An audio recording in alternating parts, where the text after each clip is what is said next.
Hello, what's up? I am not Carnivore Granny. However, I am a descendant of Carnivore Granny. I have the pleasure of this being my mom, but today I am in charge. So, as someone who is not carnivore but has dabbled in carnivore, we are going to cover carnivore, but we are also going to force my mom to get out of her science brain and tell you a little bit more about who she is, what works for her, what doesn't work for her, and we are just going to jump right in so that you guys can get to know the Carnivore Granny that I know.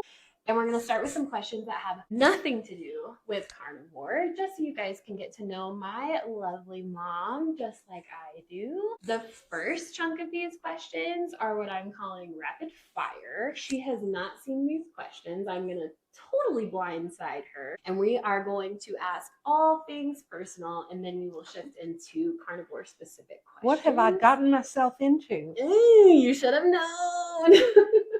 So we are going to jump right in, and I hope at the end of this video you feel like you know her a little bit more as a human being and not just a scientific carnivore powerhouse. Here we go.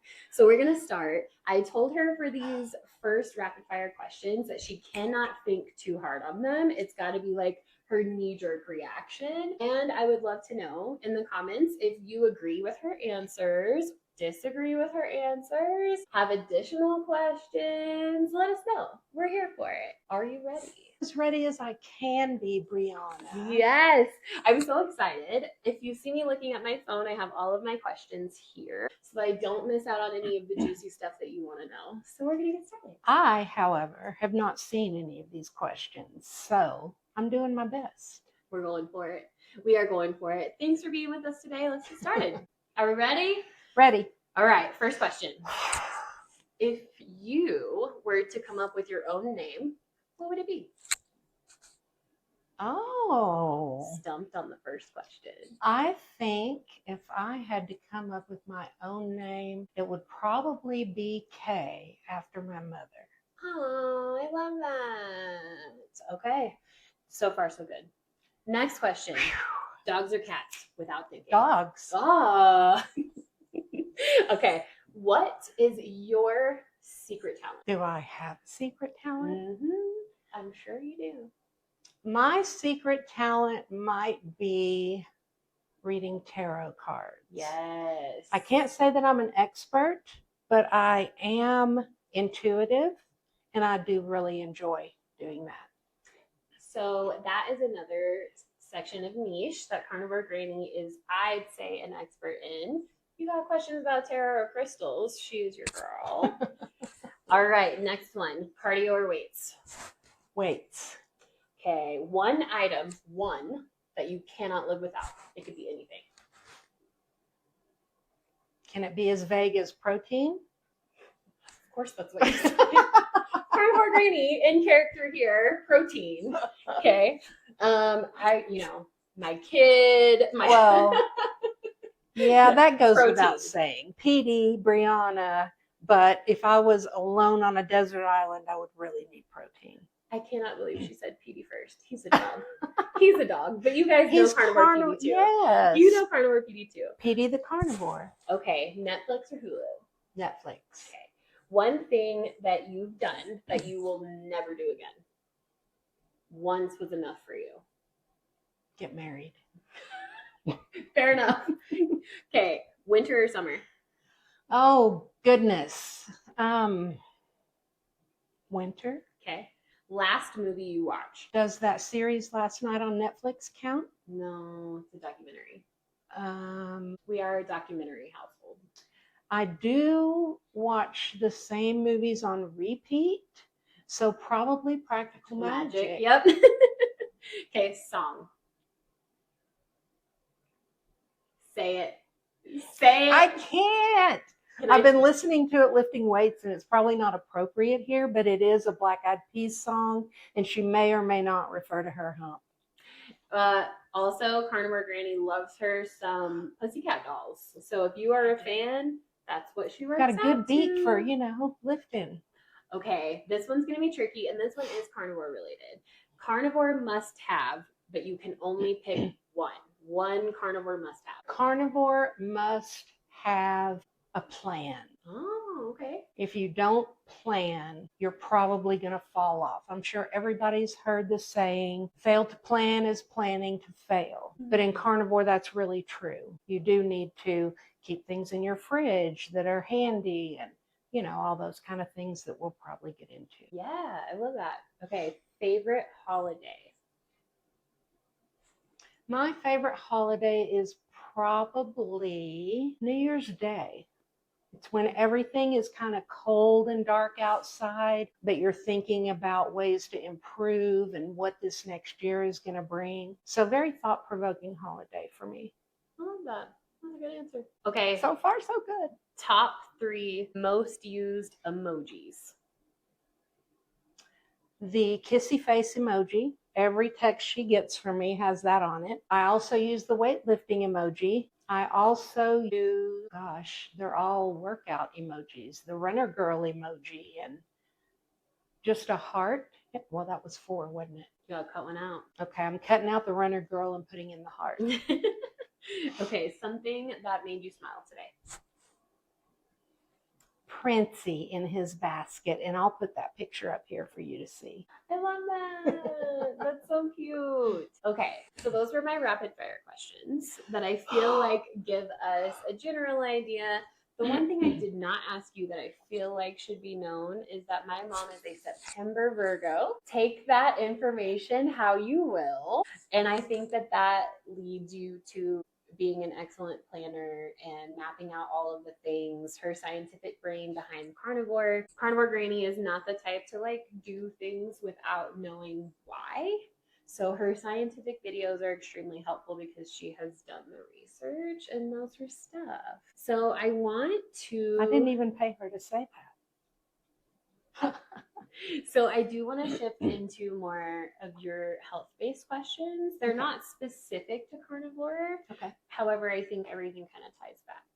Okay. So I would love to know, what is your carnivore morning routine for success? What sets you up for success for the whole day? The first thing I do when I wake up is go outside. I take PD outside and we sit out. Obviously, he does his business, but we're sitting out in the sunlight, even if it's cloudy.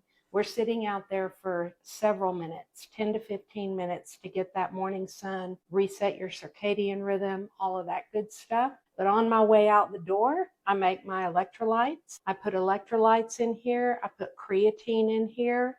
I put a pre-workout in here, and I sip on this while we're outside. Love that. What a well-rounded morning routine. I have a question that wasn't here, but I immediately thought of it as you were describing your morning routine. On the flip of that, what is something that's part of your morning routine that if you don't do, it messes up your whole rhythm? Well, what I do is eat the same breakfast every day. So something that might throw me off is if I were to eat something different, because as she was saying, I'm very science-minded, so my meals are planned out days before that happens. I make sure everything's on hand, but my breakfast is usually the same thing every day. So I know those macros, easy to track, and then everything else just falls in line. Bouncing off of planning things out, what are your, without having like an extremely exhaustive list, what are your favorite supplements that are ones that you would never binge on? Something that you always keep in stock, you always have, that are just necessary for your life. What are those? Well, some carnivores don't believe in supplements at all. I don't necessarily happen to be one of those carnivores. You do get most of what you need from eating high quality meat, high quality fat, maybe some dairy if you're not sensitive. But the things that I make sure I never run out of are creatine for the cognitive benefits and for the muscle benefits. Hopefully you know that I am on a weight dumbbell routine. I do 3 full body sets every week and cardio every day. So I'm trying to grow muscle and lose fat, and creatine can help me do that as long as the other parts are in line. I also take CoQ10 for cognitive benefits. I like turmeric. with ginger and pepper, and that is for my autoimmune inflammation to keep that under control. I also take one for my liver. What is that? Milk thistle. I've been taking that for years. And I mean, if I'm being honest, if you were to look in my supplement basket, I have about 30 supplements in there. They're not all die-hard supplements, and some of them I don't necessarily know that I get benefit from, so when they run out, I may not replace them. But another one that I would not skimp on is vitamin D3 and K2. As I said a minute ago, I have autoimmune, so higher levels of D3 have been shown to be beneficial to autoimmune symptoms. That's the ones that are non-negotiable. Okay. I would love to know, what is your all-time favorite carnivore meal that you don't ever get sick of? Like, if you could only have one on rotation, what would it be? Eggs and sausage. I eat it every morning. I would eat it for lunch or dinner, but I vary my dinners. I never vary my breakfast. So I would have to say my absolute favorite is fried eggs and pork sausage. It smells good every day. It's yummy. It's a good one. Okay, what is your all-time favorite? I am truly enjoying these dumbbell progressive overload workouts that I've started doing. I did a video on it. I can link that at the end if you want me to, but I've done everything. I have played sports. I've worked out all my life. During the period when I was having babies, I wasn't working out, but I was eating a lot. Hence the weight gain that needed to come off with carnivore and keto and all of that. But my favorite workout would be dumbbell weights, full body. I taught aerobics in the 80s, absolutely love carnivore, absolutely love cardio, and all of the things that go with it, the heart health, everything. But my absolute favorite would be dumbbell weights. I have a question in my brain that is not here, and it's kind of loaded, but I'm curious as to your thoughts. Risky. I have the most general question: why carnivore? Why carnivore? I understand carnivore is not for everybody, and it's definitely not a one size fits all. But for me, I do have reactions to carbohydrates. I do have sensitivities to nightshade vegetables. My joints do hurt if I eat white rice or anything else, gluten, bread, pasta, any of that. So for me, it's a no-brainer because I can cut down on my inflammation. You lose that inflammatory weight that's water weight sitting around, and I feel much more comfortable in my own skin. I drop a few pounds. I feel healthy with healthy fats. I have plenty of energy to get through my workouts and get through my day, which is not always easy. But I would have to say, for me, carnivore is a no-brainer. It is so beneficial for all of my health issues. Then, as you may or may not know, if you're doing weight workouts, you're actually making tiny little tears in your muscles. And when you recover and that heals, that's what builds the muscle.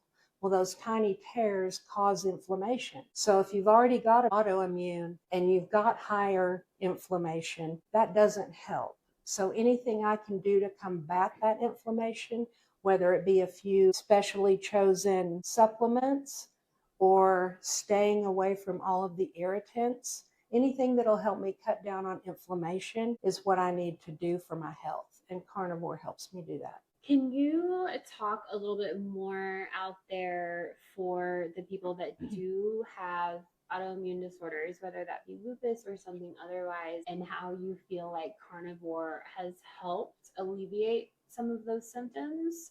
Lupus is tricky. It looks different for everybody. Symptoms look different.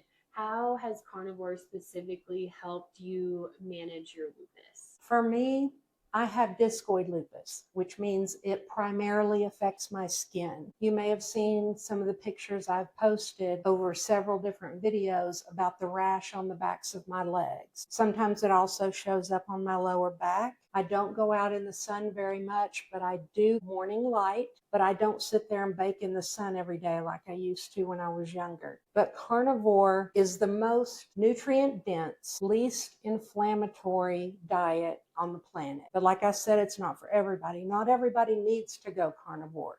But for me, it was a godsend because I had been keto for a while, lost a few pounds, rash never really improved. But when I stick with strict lion diet, my rash gets so much less visible. The inflammation in my body drops. Sometimes I have a hard time sticking with that strict of a diet for more than a couple of months, but it really does eliminate all of my triggers. Now, there are some meats I'm finding out that also cause me to react. So sometimes chicken, sardines, I had a reaction to. That could have been the oil that it was in. It said olive oil, but I understand that some of them are mixed with other things. But carnivore, as a general rule, is best for me because I have learned over the years of being on it what causes me to flare and what doesn't.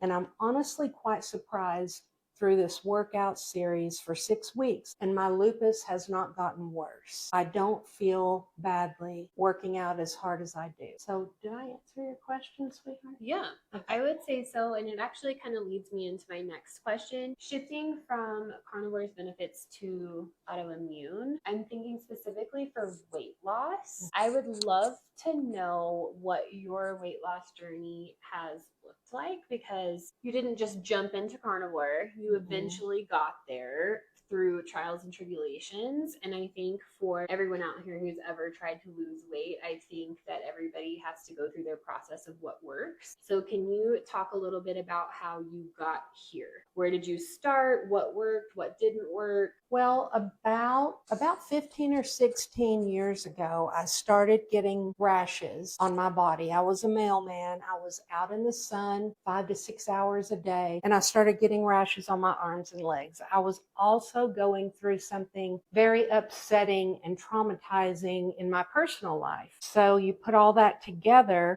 and I went to 3 different dermatologists. They all told me, you have discoid lupus, you need to be out of the sun. So I eventually left my job at the post office for an indoor job, but I didn't really start looking at diet for another couple of years. And my initial thing that I tried was going vegan. I was vegan for a while. It didn't help my rash. It didn't help me lose weight. I was eating a ton of carbs, as you do when you're vegan. And I honestly got tired of the meal prep. I was still working full time outside the house. So on Sundays, I would spend about 6 hours in the kitchen, chopping vegetables, prepping lunches, prepping dinners so that I could stick to it through the week.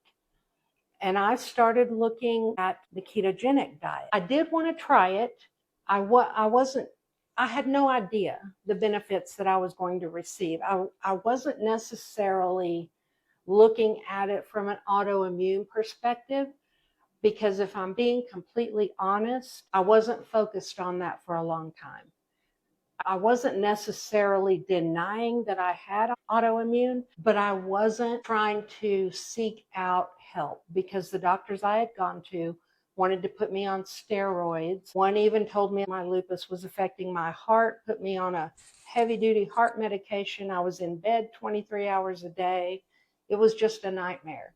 So I kind of pushed that to the back of my brain, started focusing more on diet.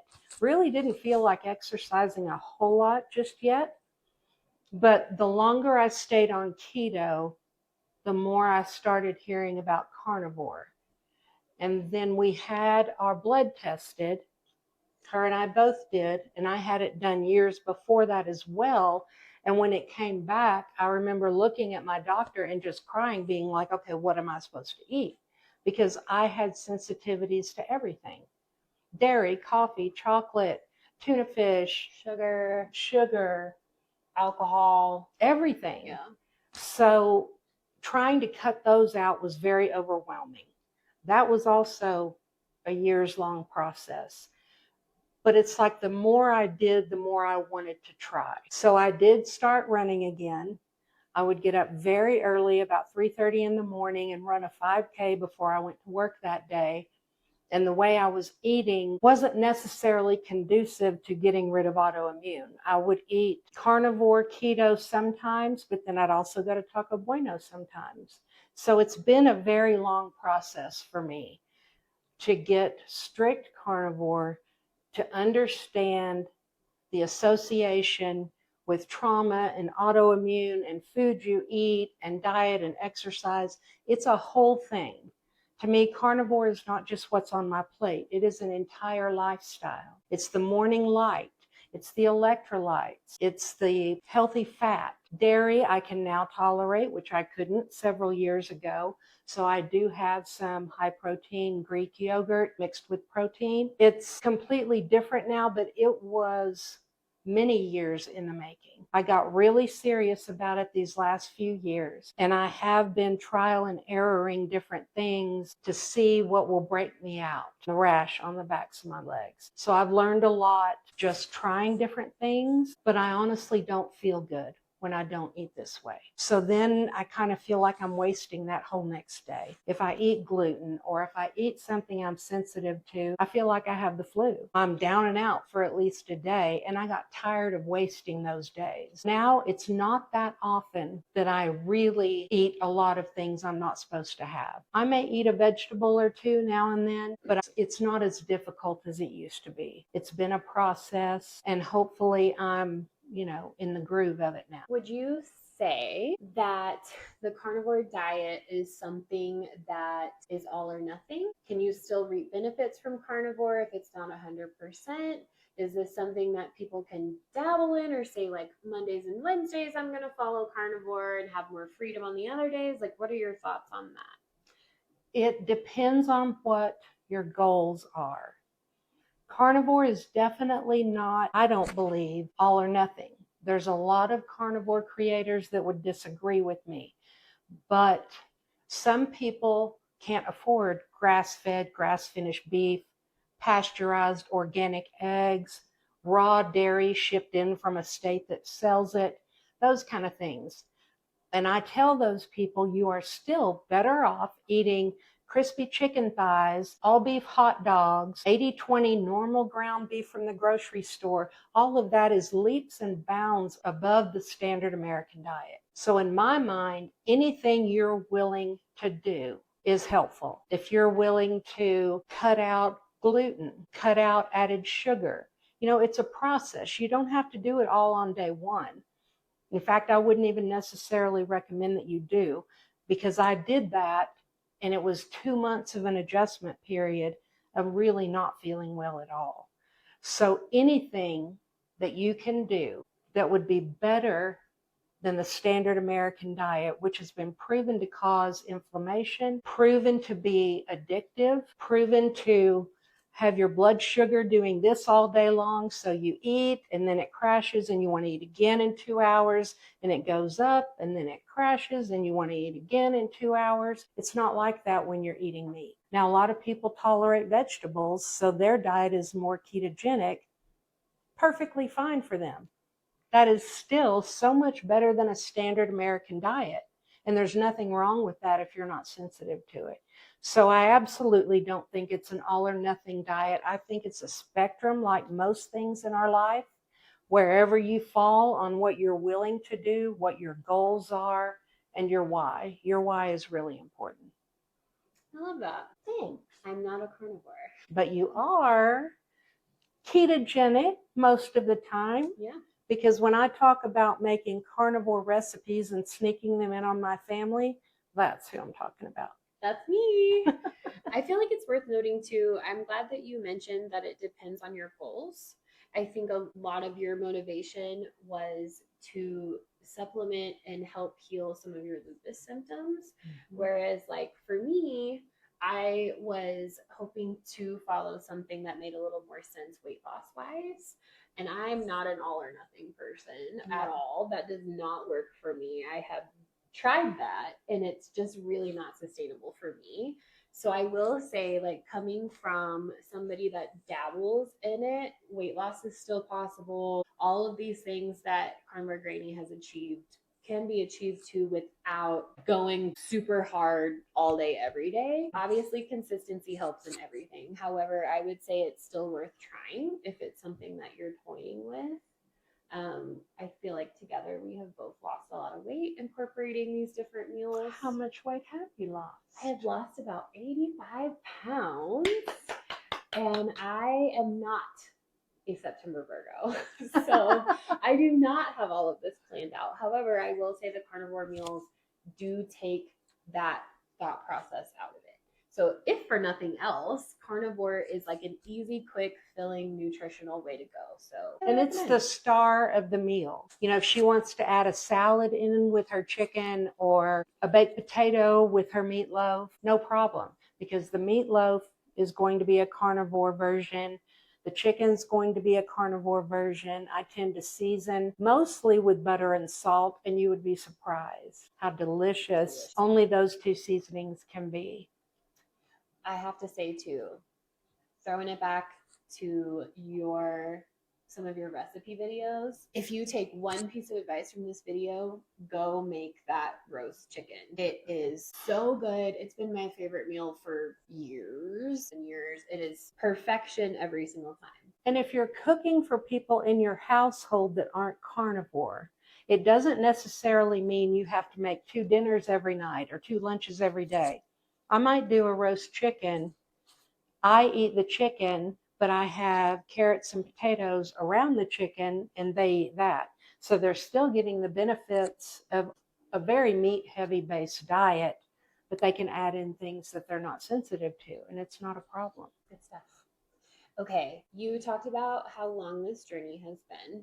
If you could go back specifically to when you started carnivore and talk to your old self and give yourself tips, what would be your biggest tips? Start slowly. I used to be an all or nothing diet kind of person, but I soon found out that restricting so drastically only made me want to binge in a couple of weeks. So I'm not doing it overnight. A lot of people get in a hurry like I did, but you really don't have to do it that way. You can cut out added sugar first. Then you can cut out gluten. Then you could even get tested to see if you're sensitive to any of these vegetables, or you could keep a food diary. And that'll tell you too if a certain food made you feel a certain type of way. And when you add things back in, add them in slowly. Keep a food journal. I am definitely a proponent of tracking. I still track every piece of food that goes in my mouth and everything I drink every day. And that's not necessarily because I want to be super strict. Sometimes it's because I'm trying to meet certain macros depending on my exercise. It can be some days I'm not feeling great. And if I've got all of that information down,